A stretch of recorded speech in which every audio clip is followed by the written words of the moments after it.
बोलिए सियावर रामचंद्र की, पवन सुत हनुमान की। मैं माँ गंगा, माँ यमुना और माँ सरस्वती को सादर प्रणाम करता हूँ। मेरा नाम सुधांशु शुक्ला है और मैं यहाँ पर आप सभी को मैं प्रणाम करता हूँ। हमारे माननीय महापौर जी हैं, मैं उन्हें प्रणाम कर रहा हूँ, मंच को प्रणाम करता हूँ। आज जो मैं कविता सुनाने जा रहा हूँ, ये मैंने लिखा था जब हमारे प्रभु श्री राम अयोध्या में जब वो विराजे थे, जब 22 जनवरी के दिन, तो उसके बाद मैंने ये कविता लिखी थी। तो आज मैं वो आप लोगों के सामने सुनाने जा रहा हूँ। बहुत सौभाग्य की बात, मेरे सभी अपने यहाँ मौजूद हैं। तो अपने बेटे को सुनिएगा, मैं ताली बजाने के लिए नहीं कहता हूँ। अगर मेरी बात आपके दिल तक पहुंचेगी तो आप स्वयं ताली बजाएंगे। तो शुरू करता हूँ कि आंखों में पानी भर के होठों पर मुस्कान लिए। प्रभु श्री राम की उस मूर्ति को याद करिएगा जो अयोध्या में प्रभु श्री राम हमारे हैं। आंखों में पानी भर के होठों पर मुस्कान लिए, माथे पर तिलक लगाए करुणा का भाव लिए, हाथों में है धनुष उठाया, सिर पर है मुकुट सजाया, कानों में है सुंदर कुंडल, चारों तरफ हुआ है मंगल, पहना हुआ है वैजयंती माला। कितना सुंदर है वो रचने वाला, राम लला बहा चुके हैं, वनवास वो अपना काट चुके हैं, वनवास वो अपना काट चुके हैं। अब कितना मूर्ख ये इंसान हुआ है, कितना मूर्ख ये इंसान हुआ है। मेरे प्रभु श्री राम 500 वर्षों तक टेंट में रहे, इन मनुष्यों की, इंसानों की गलती की वजह से, उनके अहंकार की वजह से।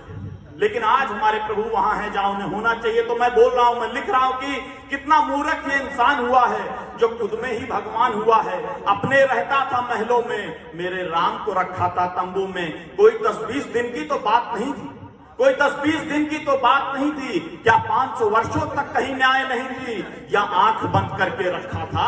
तुमने भगवान को ही मजाक समझ के रखा था, तुमने भगवान को ही मजाक समझ के रखा था। वो कहते हैं ना कि हर अंधकार के बाद होता है सवेरा। वो कहते हैं ना कि हर अंधकार के बाद होता है सवेरा। हम पूर्वजों ने जो संघर्ष किया तो दिन हमने देखा सुनहरा।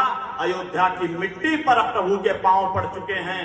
राम का मजाक बनाने वाले धड़ से उखड़ चुके हैं। और इसके साथ बढ़ा अयोध्या की माटी का मान है। उसको माटी कहना पाप है, वो तो अमृत के समान है, वो तो अमृत के समान है। और कितने वर्षों तक बजरंगी ने था कमान संभाला।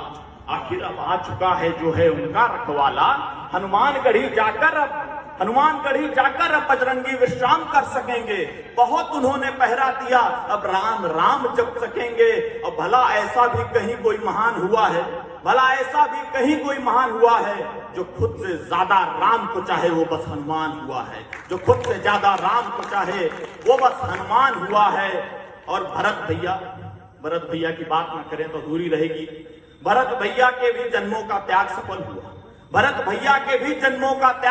हुआ। उनका भी एक संकल्प था जो पूरा हुआ। वो बैठे रहे जमीन पे, बड़े भाई के खड़ाओं का मान रखा। कोई परिमदा भी पर न मार सके, ऐसा उन्होंने अयोध्या का ध्यान रखा। और शत्रुघ्न तो छोटे थे, उनको बस इतना इंतजार था मेरे भैया आ जाएं। उनको इतना उनसे प्यार था। और कौशल्या मैया, एक माँ का हृदय, एक बच्चा अगर थोड़ा बहुत भी संघर्ष करता है तो माँ रोने लगती है, बिलखने लगती है, परेशान रहती है। कौशल्या मैया के बारे में सोचिए, 14 वर्षों तक प्रभु श्री राम वनवास में रहे तो उनके ऊपर क्या बीत रही होगी। कि कौशल्या मैया, उनका तो सब कुछ छूट चुका था। आंखें बूढ़ी हो चली थी, बेटा उनका बिछुड़ चुका था। और प्यार से जिसको वो दुलारे, वो राम न जाने कहां गया था। मासूम था उनका बेटा बहुत, कहीं बिछड़ तो नहीं गया था, कहीं भटक तो नहीं गया था। और कैकेयी मैया तो पश्चाताप में जी रही थी। राम और लक्ष्मण को सोचते सुमित्रा मैया रो रही थी। और धन्य है वो राम, हम आप धन्य है कि नहीं है कि प्रभु श्री राम अयोध्या में हैं। धन्यवाद। हम आप धन्य हुए हैं कि नहीं प्रभु श्री राम अयोध्या में हैं। तो लेकिन मैं वो बता रहा हूं कि प्रभु श्री राम भी कैसे धन्य हैं, कि धन्य है वो राम जिन्हें लक्ष्मण सा भाई मिला। धन्य है वो राम जिन्हें लक्ष्मण का भाई मिला, उन्हें हर एक संघर्ष पे भाई का साथ मिला, जिसने त्याग समर्पण कर सब कुछ छोड़ दिया। ऐसा एक वो भाई था जिसने निद्रा को भी छोड़ दिया, ऐसा एक वो भाई था जिसने निद्रा को भी छोड़ दिया। और सीता मैया तो वो देवी का एक रूप है, महल को छोड़ा जंगल अपनाया, पत्नी का असल स्वरूप है, पत्नी का असल स्वरूप है। और आखिर ये सब देख कर कैसे राम लला ना रो देते, आखिर ये सब देख कैसे राम लला ना रो देते, अपने अंदर की खुशियों को कैसे राम बता देते।